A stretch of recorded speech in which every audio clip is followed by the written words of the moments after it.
আর এবার আপনাদের আরো এক খবর, আগ্নেয়াস্ত্র সঙ্গে গাঁজা, আগ্নেয়াস্ত্র গাঁজা সহ গ্রেফতার তৃণমূল নেতা।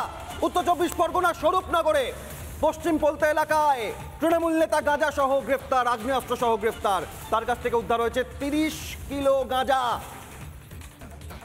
একটি 9mm পিস্তল, 9 রাউন্ড কার্তুজ উদ্ধার হয়েছে তৃণমূল নেতার কাছ থেকে। আগ্নেয়াস্ত্র আর গাঁজা সহ তৃণমূল নেতার এবার গাঁজা কেস। উত্তর 24 পরগনা স্বরূপনগরে 9mm পিস্তল, 9 রাউন্ড গুলি এবং 30 কেজি গাঁজা সহ গ্রেফতার। স্বরূপনগরের পশ্চিম পলতা এলাকার তৃণমূল নেতা গ্রেফতার বিশ্বনাথ মণ্ডল। বিশ্বনাথ মণ্ডলকে গ্রেফতার করেছে পুলিশ। আজ বসিরহাট মহকুমা আদালতে পেশ করা হবে তাকে।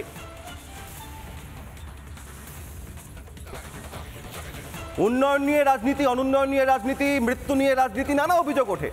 আর ভুয়ো ভোটার নিয়ে কি রাজনীতি? গত কয়েকদিন ধরে যখন এসআইআর এর প্রসঙ্গ উঠছে তখন আপনারা দেখছেন ভুয়ো ভোটার নিয়ে এই রাজনীতির একের পর এক সওয়াল। করতে দেব না এসআইআর করা যাবে না, নাম বাদ যাবে। কাদের? অনুপ্রবেশকারী, রোহিঙ্গা, মৃত, ভুয়ো জাল ভোটারদের নাম বাদ যাবে।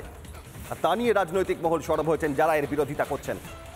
মুর্শিদাবাদ, মেদিনীপুর, দমদম, দম আটকে যাচ্ছে আপনাদের শুনলে। ভুয়ো ভোটার প্রকৃত ভোটারের সঙ্গে পাল্লা দিচ্ছে বাংলা জুড়ে। রাজনৈতিক মহলের প্রতিক্রিয়া দেখুন এ নিয়ে। খেলা এবারে ভালো করেই হবে।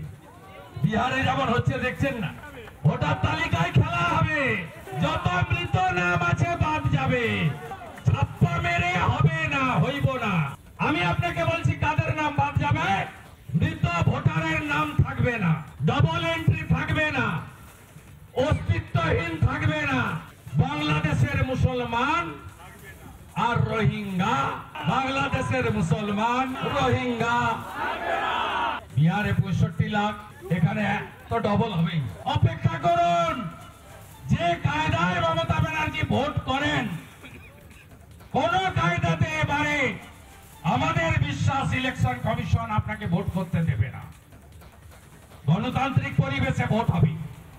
Dead voter, ইনফিল্ট্রেটার, Rohingya, duplicate voter, fake voter, এটাকে ঝাড়াই বাছাই করে স্বচ্ছ সরকার যদি আমরা স্বচ্ছ ভোটার তালিকা করি, আমি জানি না তাতে কার অসুবিধে। আসলে স্বর্গ থেকে যারা লোক নামিয়ে ভোট দেন কিংবা রোহিঙ্গা অনুপ্রবেশকারীদের ভোট নিয়ে যারা সরকার গঠন করবার চেষ্টা করেন, তারা বাদ দিয়ে আর ভারতবর্ষের কোনো নাগরিকের এই নিয়ে কোনো সমস্যা আছে বলে আমার জানা নেই। এসআইআর নিয়ে আপত্তি এই কারণে, এরা স্বর্গীয় যারা তাদেরকে নামিয়ে নিয়ে এসে ভোট দেয়, এবার তারা ওরা ভোট দেওয়াতে পারবে না, তাহলে স্বর্গীয় মানুষদের সামনে ওদের মুখ দেখানোর জায়গা থাকবে না, তাই জন্য ওরা এসআইআর নিয়ে আপত্তি।